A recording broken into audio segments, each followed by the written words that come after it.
Now, President William Ruto has emphasized the need of strengthening peace in the country in the so-called his call for enough is enough. And Ruto says he will use force if he has to in order to hold the demonstrations in the country that have so far caused damage and loss of lives. Take a look. Enough is enough. Ama mnasemaje? Si imetosha hii maneno? Those were the remarks of President William Ruto during his visit to Bomet County, where he promised to safeguard the nation against ongoing demonstrations by ensuring security and calm.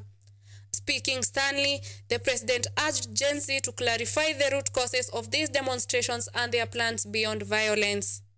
Walisema tusipitishe finance bill. Mimi nimewacha finance bill.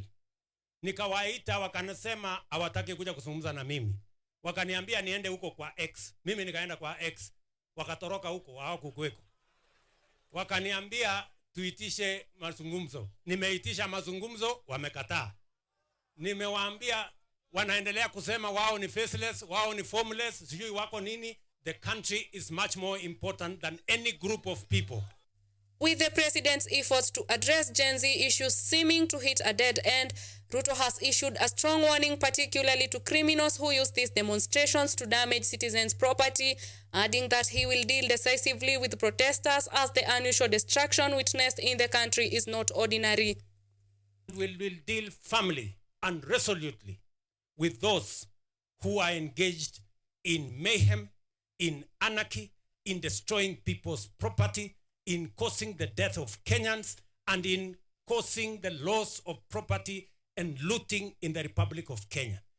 We have a government to ensure that life and property is safe and secure, and we will do it.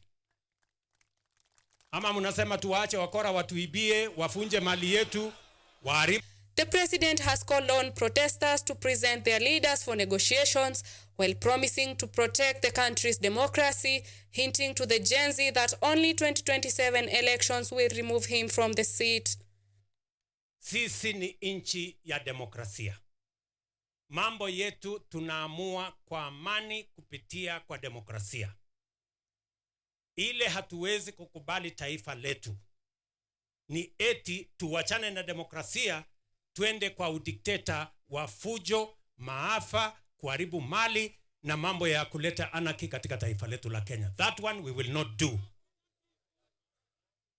Na ndio mimi nasema as a government we will protect our democracy. Ruto has announced a parliamentary law aimed to regulating harambes, including those conducted in churches, a law that seeks to streamline and oversee community fundraising activities. We shall continue to support the construction of places of worship in Kenya.